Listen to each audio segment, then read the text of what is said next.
Hello दोस्तों, नमस्कार। स्वागत है आपका एक नए वीडियो में। दोस्तों, इस वीडियो में हम सीखेंगे कि सेंटेंस कितने प्रकार के होते हैं और सेंटेंस कौन कौन से होते हैं।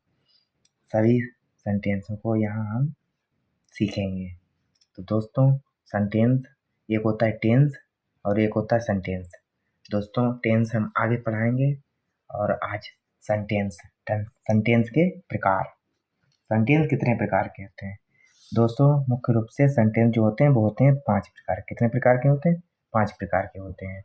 एक सेंटेंस होता है असर्टिव सेंटेंस या स्टेटमेंट, ये होता है साधारण वाक्य।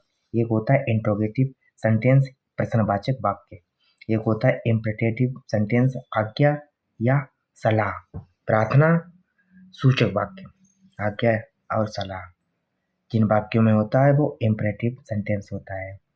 एक होता है ऑब्जेक्टिव सेंटेंस, जिसमें कामना या संभावना या कल्पना सूचक जो वाक्य होते हैं वो होते हैं ऑब्जेक्टिव सेंटेंस। एक होता है एक्सक्लेमेटरी सेंटेंस, ये विस्मयबोधक वाक्य होता है।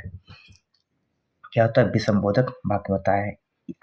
इधर हमने हिंदी भी लिख रखी जिससे कोई प्रॉब्लम ना हो। अब एक एक सेंटेंस हम सीखेंगे कि अब असली सेंटेंस जो होता है वो क्या होता है। तो यहाँ पर हम डेफिनेशन लिख लेते हैं। दोस्तों, अब इसमें जानेंगे डिटेल से हम, बिल्कुल पांचों सेंटेंस को हम अब डिटेल में जानेंगे। पहला होता है असर्टिव सेंटेंस। ये होता है दोस्तों साधारण वाक्य। इसमें क्या होता है? इसमें साधारण तरीके से वाक्य बना होता है। जैसे कि इन वाक्यों में क्या होता है? इन वाक्यों में किसी भी तथ्य मतलब फैक्ट, घटना, इवेंट और कार्य, अवस्था, दशा और बोध कराया जाता है। इन वाक्यों में समझ गए क्या होता है? इन वाक्यों में तथ्य, घटना, कार्य, अवस्था या दशा का बोध कराया जाता है। और क्या होता है इसमें नोट? इन वाक्यों में वाक्य का कर्ता जो है वाक्य के प्रारंभ में और क्रिया से पहले रखा जाता है। क्रिया का प्रयोग कर्ता के बाद में होता है। जैसे यहाँ पर हमने एक एग्जाम्पल भी लिख रखा है। जैसे these boys go to swim in the river, ये लड़के नदी में तैरने जाते हैं। एक एग्जाम्पल दे रखा है यहाँ पर ये घटना हो वो बता रहा है इसमें। जैसे कि यहाँ दे रखा है कार्य। लड़के तो जाते हैं नदी में, लेकिन क्या करने जाते हैं?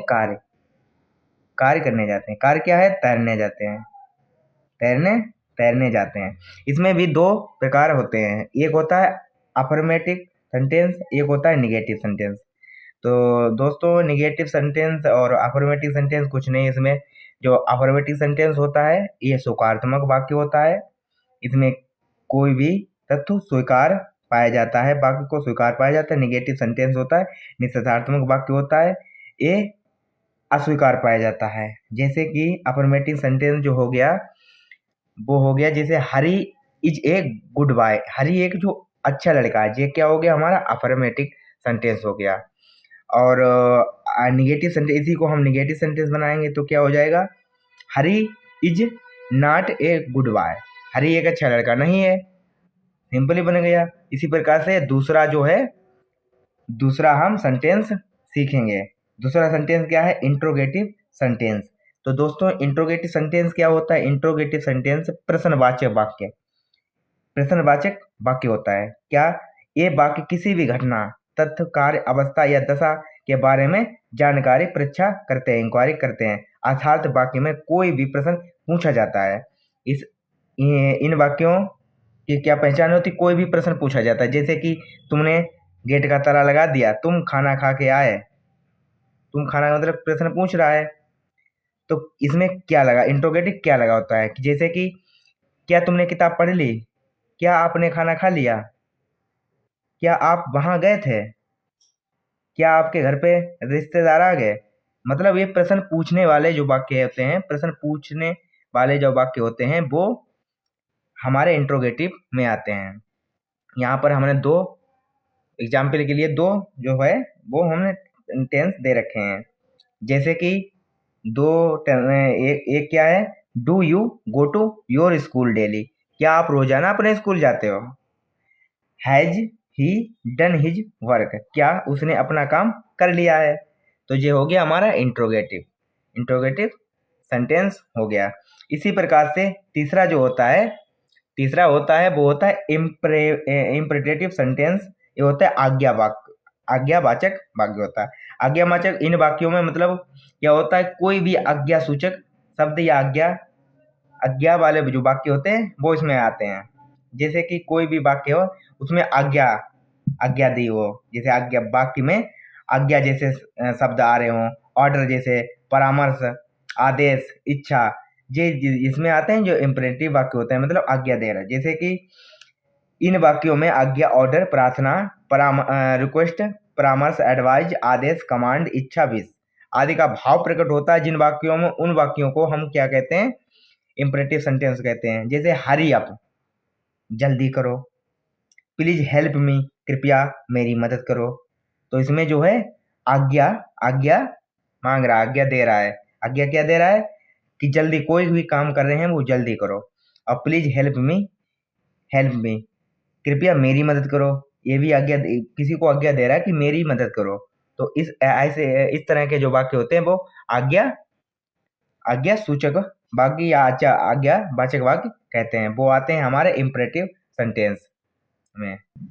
इसी प्रकार से नंबर 4 जो होता है वो ऑप्टेटिव सेंटेंस होता है। ऑप्टेटिव सेंटेंस में दोस्तों क्या होता है, जो वाक्य होते हैं उनमें कामना, संभावना, कल्पना सूचक जो वाक्य होते हैं वो ऑप्टेटिव सेंटेंस में आते हैं। जैसे वह वाक्य जो इच्छा, संभावना और कल्पना प्रकट करते हो ऑप्टेटिव सेंटेंस कहते हैं। जैसे इट्स मैनी रेन टुडे, मतलब आज बारिश होगी, यानी कि ये संभावना प्रकट कर रहा, आज बारिश होगी, संभावना प्रकट कर रहा, बारिश नहीं हुई है ना हो चुकी है, लेकिन बारिश जो होगी संभावना प्रकट हो रही है। तो ऐसे जो वाक्य होते हैं वो ऑप्टेटिव सेंटेंस में आते हैं। जैसे दूसरा वाक्य है I wish I called help my friend, खास मैं अपने दोस्त की मदद कर पाता। इसमें जो है इसमें इच्छा प्रकट करता है, क्या कर रहा है, इच्छा। जैसे खास मतलब काश मैं अपने दोस्त की मदद कर पाता। इस तरह के जो वाक्य हैं वो हमारे आते हैं ऑप्टेटिव सेंटेंस। और लास्ट वाला आपका बचा है 5वां एक्सक्लेमेटरी सेंटेंस, मतलब विषमबोधक वाक्य। ये वाक्य होते हैं, ये वाक्य कौटिल्य आचार्य करुणा दुख आदि की अनुभूति कराते हैं, वो वाक्य एक्सक्लेमेटरी कहलाते हैं। जैसे क्या हो गया, जैसे इस वाक्य में किसी भी विषमबोधक शब्द जैसे हाउ कैसे, भाट क्या, हर्क सुनना, अलास हाय, वार्वो और शाबाश हैर्स हुराई। तो भाट इज ब्यूटीफुल साइट, क्या खूब नज़ारा। भाट ए वंडर, क्या